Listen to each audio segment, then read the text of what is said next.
Жогорку кеңештин депутатынын Казакстанда кармалышы коомчулуктун кызуу талкуусуна түштү. Депутат жана аны менен кошо кармалган эки кыргызстандык жаран коңшу өлкөдө ири өлчөмдүү аткезчилик кылган жана трансулуттук кылмыш тобуна тиешеси болгон деп айыпталууда. Бул окуянын төркүнү эмнеде жана ал эки өлкө ортосундагы мамилеге кандай таасир этиши ыктымал? Депутаттын мындай шек менен кармалып камалышы жогорку бийлик бутагы болгон парламенттин кадыр баркын түшүрбөйбү? Эфирде Азаттыктын ыңгайсыз суроолор телепрограммасы. Алдыдагы жарым саатта ушул жана башка суроолорго жооп издейбиз. Студиянын бүгүнкү коноктору Бүтүн Кыргызстан партиясынын лидери Адаханым Адымаров жана өкмөт башчынын кеңешчиси Кыргызстан элинин ассамблеясынын төрагасы Токон Мамытов. Саламатсыздарбы? Саламатсызбы. Казакстанда чек ара аймактарында аткезчилик менен ишмердик кылган уюшкан кылмыштуу топторго каршы жүргүзүлгөн деген операциянын жүрүшүндө колго түшкөндөр бажы, укук коргоо органдарынын кызмат адамдары, ортомчулар, криминалдык чөйрөнүн өкүлдөрү экендиги айтылган. Анын ичинде кыргызстандыктар бар болгону кабарланган. Ошол операциянын жүрүшү туурасында казак тараптын кыскача видео материалын көрүп алып, анан талкуубузду баштайлы. Шемби күнү Казакстандын башкы прокуратурасы Алматы, Жамбыл, Түштүк Казакстан облустарында жана Алматы шаарында 15-16 февраль күндөрү жүргүзүлгөн ири масштабтагы атайын операцияда 35 адам кармалганын маалымдаган. Чек ара аймактарында аткезчилик кылган уюшкан кылмыштуу топторго каршы жүргүзүлгөн операцияда колго түшкөндөр бажы, укук коргоо органдарынын кызмат адамдары, ортомчулар, криминалдык чөйрөнүн өкүлдөрү экени белгиленген. В целях усиления противодействия организованным... Кытайдан келген товарлар аткезчилик жолу менен бажы тармагындагы кара схемалар аркылуу жасалма документтерди колдонуп, түздөн-түз Казакстанга жана Кыргызстан аркылуу киргизилчү. Бажы жана чек ара кызматтарынын жетекчилери шектүүлөргө документтерди оңой жол менен каттоого жана жүктү коштоп жүрүүгө да жардам берип келген. В Алматинской, Жамбылской, Южно-Казахстанской областях и городе Алматы. Кармалгандардын арасында кыргызстандыктар бар экени жана анын бири жогорку кеңештин депутаты экени кабарланган. Жогорку кеңештин депутаты Дамирбек Асылбек уулунун Казакстанда кармалышы боюнча ал мүчө болгон Кыргызстан фракциясы билдирүү таратып, депутаттын коңшу өлкөдө кармалышы фракция үчүн күтүүсүз болгону белгиленген. Шаршембиде жогорку кеңештин төрагасы Дастамбек Жумабеков Казакстан мажлисинин төрагасы Нурлан Нигматуллинге кат жөнөтүп, депутат Асылбек уулу Дамирбектин ишин эл аралык эрежелердин алкагында иликтөөнү жана кыргыз парламентарийлери менен жолугуштурууга көмөк көрсөтүүнү өтүндү. Адахан мырза, алгачкы суроомду сизден баштасам. Казакстанда кармалган кыргызстандык депутат Дамирбек Асылбек уулу, андан тышкары дагы эки кыргызстандык Уланбек Мурадилов менен Чыңгыз Абакиров 19 февралда 2 айга камакка алынды. Кыргызстандын жогорку бийлик бутагы саналган парламент депутатынын ушундай жагдайда кармалып, камалышы сизге кандай таасир калтырды? Деги эле кандай кабылдадыңыз? Бүгүнкү күндө таң кала турган эч нерсе жок. Жогорку кеңештин депутаттары болобу, башка мамлекеттик кызматкерлер болобу, эч таң кала турган нерсе жок. Себеп ушундай бир баш аламан, эч кандай жоопкерчилик жок, саясий же болбосо адамгерчилик жоопкерчилиги жок.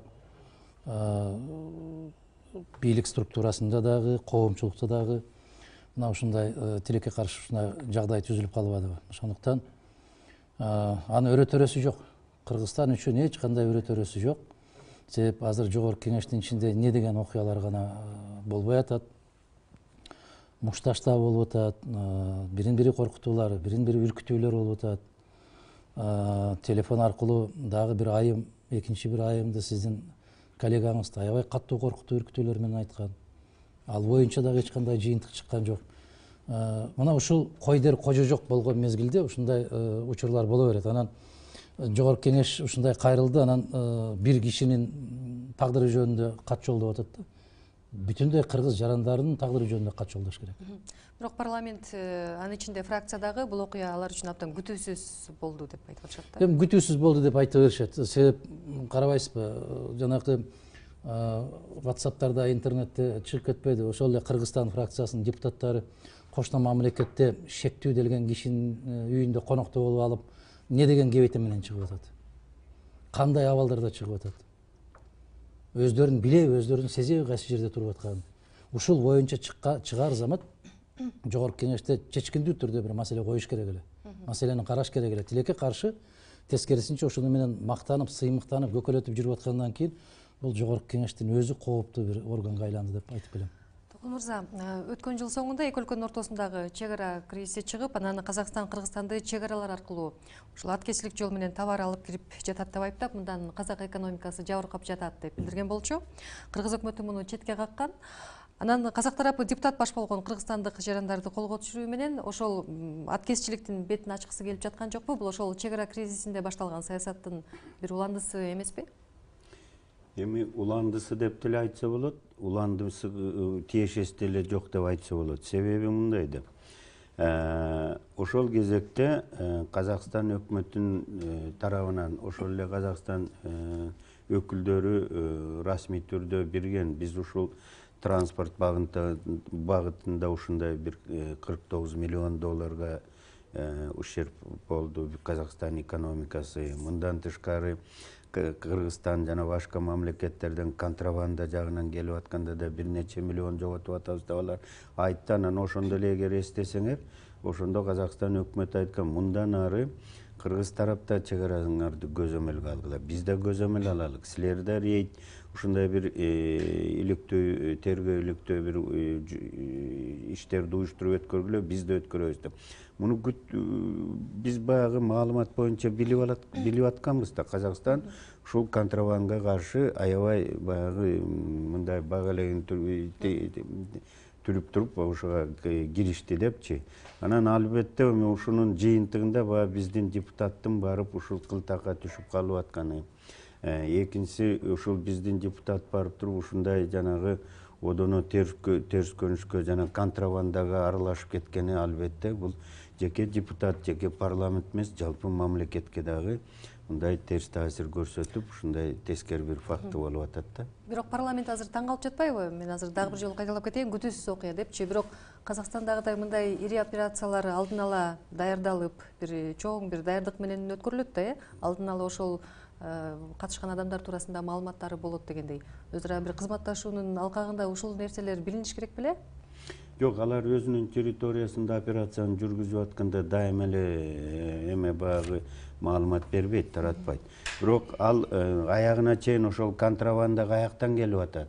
Ирандабы, Кореяданбы, Кытайдан келип атабы, Кыргызстан аркылуу өтүп атат, ошонун өзөгүнө чейин жетелик десе, албетте маалымат менен алмашып жана МВД болобу, улуттук коопсуздук кызматы менен болобу бирге мындай жумуштар муда да көп болуп келген, азыр деле болмок. Бирок мен ойлойм, булар баягы атайын өзүнүн территориясында антикоррупционный служба менен улуттук коопсуздук кызматы, МВД кызматы биргелешип бир өткөргөн операциялардын бири деп ойлойм. Адахан мырза, бул окуядан кийин парламенттин төрагасы дароо ошол бул ишке кийлигишпей турганын башта айтып чыкты маалымат кызматы аркылуу. Андан кийин бүгүн депутаттар маселе бул комитеттерде, фракцияда каралды. Биз муну ачык баягы жыйынга алып чыкпасак дагы маселе каралып жатат. Кайра ошол маалымат кызматтын айткандарын төгүнгө чыгаргыла деп кайрылбадыбы? Андан кийин эле кайра спикердин ошол Казак мажлисинин төрагасына кайрылганы белгилүү болду. Анан парламенттин реакциясы жөнүндө сурагым келип атат да, бир кетенчик деп, анан бир кайра кадам жасагандай болуп жаткан абалына кандай баа берсе болот? Чабалдык деп баа берсе болот. Же болбосо иштин көзүн көрө албагандык, биле албагандык деп баа берсе болот. Анан ошол башында мындай бир өздөрүн жоготуп коюшат да. Титиреп калышат да, эмне деп жооп берсек болот экен, кандай болот экен, эл аралык мамиледе кандай болот дагы, өзүбүздүн ички регламентте кандай, конституцияда кандай деп баягы караңгыда жол издеп калган болуп, мындай бир адашып кеткендей болуп дендиреп туруп калышат да. Анан мына Токон Болотбековичке окшогон мындай бир салаваттуу, тажрыйбалуу кеңешчилери келип, момундай кыла коюш керек, андай кыла коюш керек десе, анан шашылыш түрдө анан ошону жасай коюшат да. Логика жок да. Азыр суранып атат да, эл аралык эрежелердин алкагында иликтөө жүргүзгүлө, депутаттар менен жолуктургула депчи. Эми аны суранса, депчи. суранбаса деле ошондой жүргүзөт алар. Суранса, суранбаса деле. Анан кыргыз суранып калыптыр деп эле алар башкача кылып жүргүзүп койбойт. Бизде эл аралык келишимдер бар, өлкө аралык келишимдер бар, эки мамлекеттин ортосундагы келишимдер бар. Токон Болотбекович билет, Кыргыз Республикасы менен Казакстан Республикасынын ортосундагы түбөлүк достук келишими бар. Мына ошонун алкагында кылмыштуулукка каршы биргелешип иш-чараларды көрүү жөнүндөгү иштердин баардыгы ал жерде көрсөтүлгөн. Сондуктан жогорку кеңеш кайрылабы, кайрылбайбы ошол келишимдердин негизинде жүргүзүлөт. Токон мырза, ошол чек ара кризисинен кийин ошол жөнгө салынган эки өлкөнүн ортосундагы мамиле ошол акыркы окуядан кийин кайра бир башкача болуп өзгөрүп кетиши мүмкүн. Ошол эки өлкөнүн ортосундагы мамилеге бул окуя түздөн түз кандай таасир этиши мүмкүн? Мен ойлойм, бул факты албетте баягы терс көрүнүш болгонуна карабастан Бирок бул жана жеке факт болгондон кийин бирок негизинен баягы кыргыз казак мамиле экөөбүз эки мамлекеттен жана Евразэстин мүчөсү. Мен ойлойм ошол бириккен экономикалык мейкиндикте биргиштеп анан көп таасир деле болбойт. Бирок экинчи нерсе менин оюмча жанагы биринчи суроодо айтып кеттиңер, ушул жерде баягы кышкыдагы жаңы жылдын астында баягы чек ара кризисинин уландысыбы дегендей. Эми аны азыр айтууга эрте. Себеби биз материалдарды да билбейбиз, фактыларды да билбейбиз. Азыркы бизде эмне эле бар? Бир жана кармалган факт бар, экинчи соттун чечими бар, 2 айга камакка алынган жөнүндө. Азыр депутаттар жолугалы деп атпайбы, жолукканга мүмкүнчүлүк бергиле деп. Ошол нерсенин өзү канчалык жардам бере алат да бир мындай кырдаалды ачыктоо үчүн? Эми ал депутаттар жолуккан деле бул деле көп мындай жардам бербейт. Жолугат, абалын сурап коет. Ал мен баягы тазамын деп айтышы мүмкүн, же күнөөлүүмүн деп айтса жакшы болот эле, күнөөсү болсо. Бирок бул жерде баягы иштин материалдарды билбей туруп, азыр да тигиндей мындай деп айтканга туура эмес го деп айтам да. Бирок мен ойлойм ушул бир фактын баягы алар деле казак деле биз деле түшүнүп атабыз. Баягы бир кумалак бир карым майды чиритип болгон ошондой факт болуп атат да. Мына ошонун артынан парламентке да, мамлекетке да, кыргыз элине да доо кетип атат да. Эл аралык эрежелерге ылайык ошол депутаттардын мисалы азыркы кийлигишип жаткандыгы, кайрылып жаткандыгы бул туура эле кадамбы? Эми жанагы жолугабыз деп жолукканга уруксат бергиле деген бунда мыйзам бузулук жок, туура эле бул. Кеп туура сиз маселе коюп атасыз. Маселе коюп атасыз. Биз көнүп калбадыкпы жанагы ар жагынан бер жагынан өтүп, ушу эч качан бир суроого жооп таба албай кыйнала беребиз да.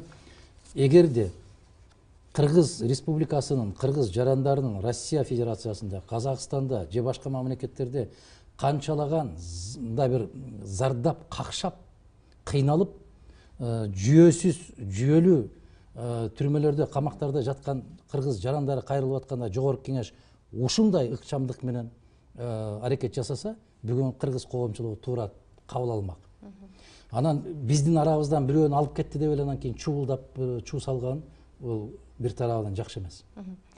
Жогорку Кеңештин депутатынын чет өлкөдө аткезчилик өңдүү айып менен камалышы жалпы эле ошол парламент депутаттар тууралуу азыр талаш талкууну козгоп жаткан кезде, анан парламенттин мурдагы спикери Абдыган Эркебаев буга байланыштуу өзүнүн пикирин билдирген эле. Азыр угуп алып талкуубузду уланталы.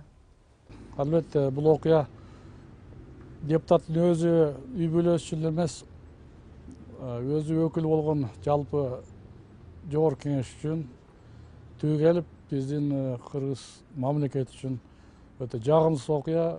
Биздин бетибизге иш болгон күбө жоопкерчиликти сезбегендик бул өзүнүн абийиринин алдында, анан парламенттин алдында. Парламент бул биздин элдин күзгүсү болуш керек түпкүлүгүндө. Жаңы эле мамиле кылат эле, өткөндө бизди Казакстан айыптаган, мына эл журт жакшы билет. Ошо Кытайдан аткезчилик кыласыңар деп айыптап аткан. Мына ошого далил болуп, бер дагы жаңы эле бул Сооронбай Шарыпович оңдоп аткан маселени тетисин айлантып далил болуп отурат да. Бул мамлекеттик ишмер. Жогорку Кеңеш депутаты бул жалпы элдин өкүлү деп эсептелет Конституция боюнча. Мамлекеттин өкүлү бул. Мына ушул жагынан да аябай зээни кеткен окуп аткан аябай өкүнөм. Дагы өкүнгөнүм, элибиз эртерээк айырмалай билсе, жакшы менен жаманды, анан билими бар, бир маданияты бар, өзгөчө чет элге чыкканда биздин элибизди, мамлекетибизди жакшы жагынан көрсөтүп, даңазалай турган адамдарды шайласа жакшы болот. Адакан мырза, бүгүнкү талкууга мен Жогорку Кеңештен дагы депутаттарды чакыргам. Тилекке каршы дээрликпен кайрылган депутаттардын бардыгы ар кандай себептерди айтып баш тартышты, бүгүнкү биздин талкууга катыша албайм деп. Анан алар ошол бир депутаттын жагдайы, Эркебаев айтмакчы, парламенттин элдин аброюна көлөкө түшүрөрүн эстен чыгарып жатышкан жокпу, же деги эле түшүнөбү ушул нерсенин өзүн? Тилекке каршы ошол сиз туура айтасыз, түшүнбөйт. Тилекке каршы түшүнбөйт. Ошону түшүнө турган инсандар башкача мамиле кылат, биринчиден. Экинчиден, Абдыган Эркебаевич абдан туура айтып атат, бүтүндөй Жогорку Кеңештин беделине каттуу сокку да бул.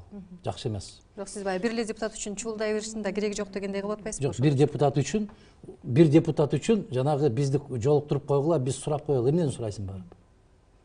эгерде мен айтып атам, жүздөгөн кыргыз жарандары айыпсыз соттолуп, айыпсыз жазаланып, ушул Россия, Казакстан, башка мамлекеттерде жүрөт.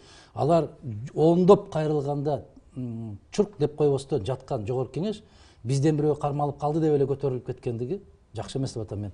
Бүтүндөй жарандарга бирдей караса деп атам да. Сиз өзүңүз депутат болгонсуз да, мисалы парламентте кандай өңүттө талкуу болуш керек эле да андачы? Биринчи кезекте караш керек да, бул расмий сапар менен кеттиби же өз билемчилик менен кеттиби.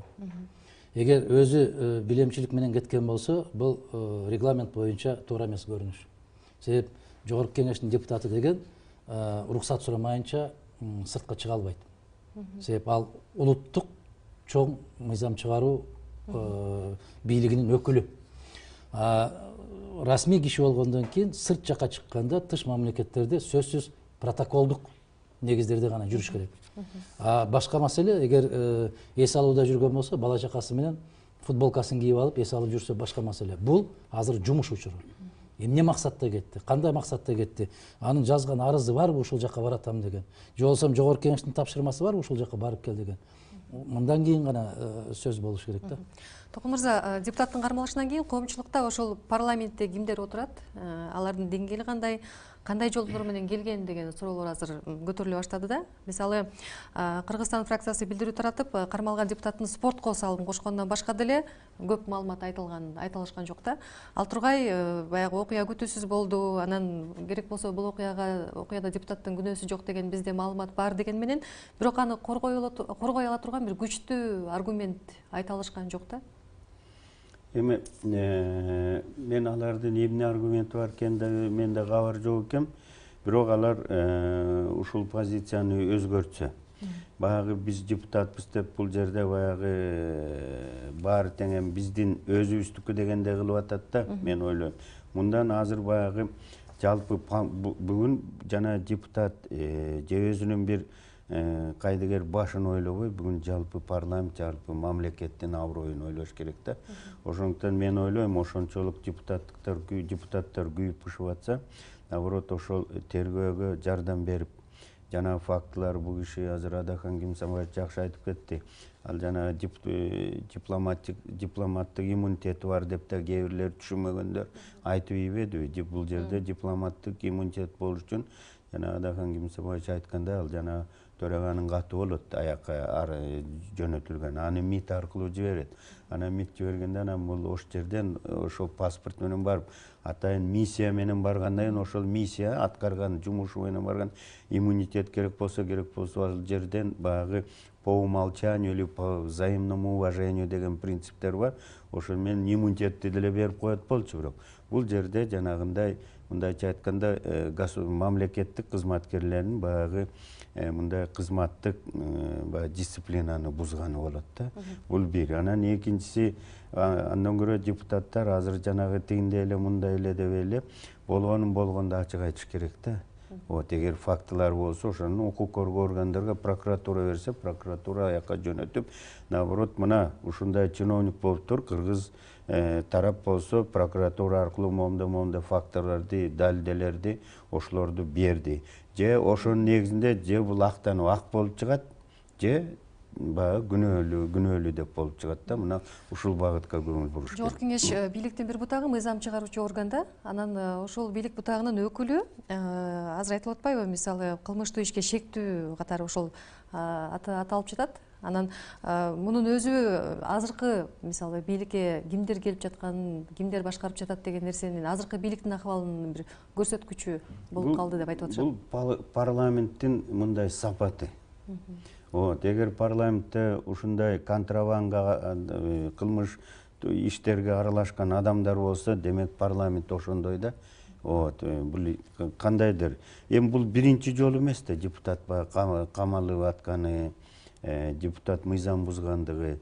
Демек парламент баягы азыркы талапка жооп бербейт. Бирок чет жакта кармалган бул сейрек учур да, биздин депутат тарабынан, парламенттик чиновник тарабынан биринчи жолу.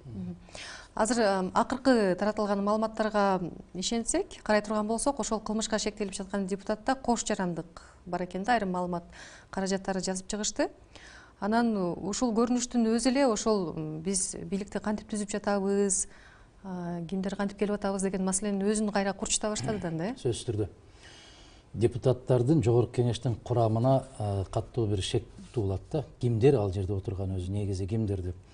Анан кош жарандуулук деген боюнча азыр жаңылык болбой калды да. Кош жарандуулук көбүндө бар. Бирок ошо тылтыйып айтпайт да.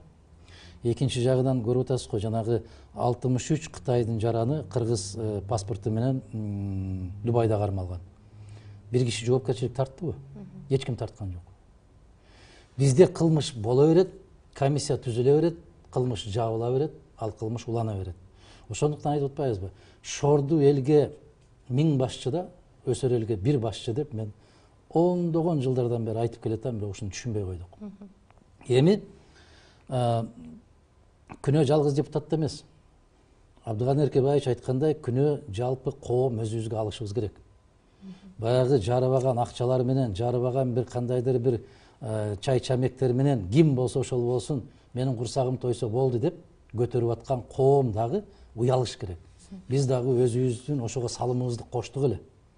Ал бизге дагы уят болуш керек деп. Эгер мусулманчылык жолу менен алып караганда дагы туура эмес кылмышкерлерди же болбосо арам жолдо жүргөн кишилерди ошол жерге жеткирип койгондугу үчүн жоопкерчилигин тартат баары бир. Тескерисинче жакшы азаматтар барып калса, алардын жасаган сооп иштерин дагы бөлүшөт да. Коом ушул мындай жоопкерчиликти сезбей койду да бүгүнкү күндө тилекке каршы. Кош жарандуулук жөнүндө тактап дагы сурагым келип атат да. Мисалы, бул мыйзам бузуу шайлоого келе жатканда, тизме түзүлүп атканда ошол нерселердин баардыгы текшерилет да. Ал эми азыр парламенттин ичинде отурган депутаттын эгерде бул маалымат кийин тастыктала турган болсо, эгерде тастыкталып чын эле ушундай болуп чыга турган болсо, анда тизмени текшерген кишини жоопко тартыш керек.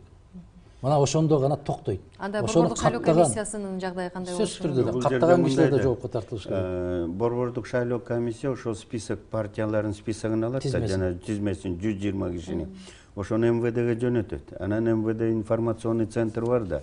Ошон текшерип туруп отсутствует судимость деп туруп, анан ошол жерге печатын, штампын бардып, ар биринин фамилиясын ошентип берет да.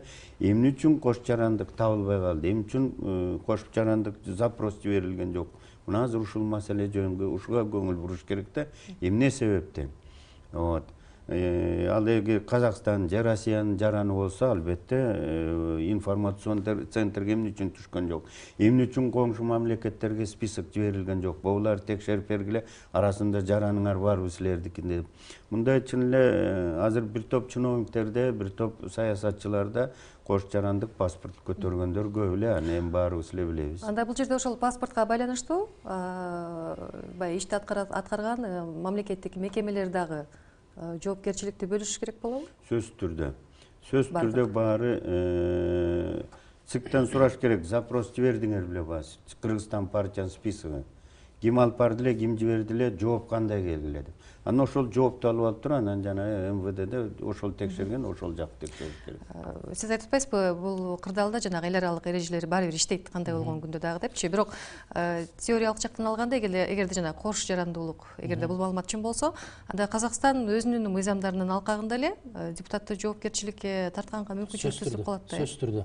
Ал эгер жарандуулугу, казак жарандуулугу бар болгонун билип калган болсо, биздин Кыргыз Республикасынын баш прокуратурасы кайрылабы, кайсыл кызматкери кайрылбаган болсо, ал казак жараны катарында өздөрүнүн билгениндей кылып, аларда баягы чаралар катуу колдонулат.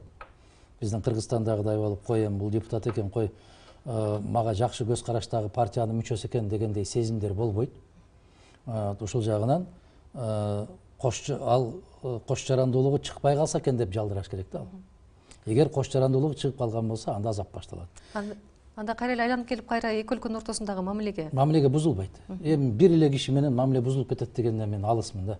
Бул киши айтты го, таасир деле этпейт ал. Тек гана баягындай кур намысты коюшубуз керек да, карашыбыз керек да, улуттук, мамлекеттик кызыкчылыкты алдына коюшубуз керек. Жана сиздин коюп аткан сурооңуздун түпкүсү эмнеде туруп атат да?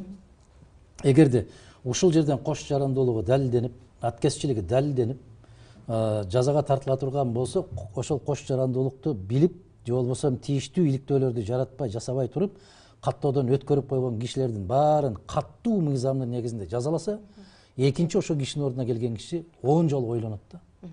Азыр так маалымат болбой атпайбы, жеткиликтүү маалымат ала албай атабыз деп Кыргызстан мисалы. Анан азыр ошол кармалган жарандарга укуктук жардам көрсөтүлөт дегендей дагы пикирлер айтылып атат. Кыргызстан тараптан кандай укуктук жардам берилиши мүмкүн аларга?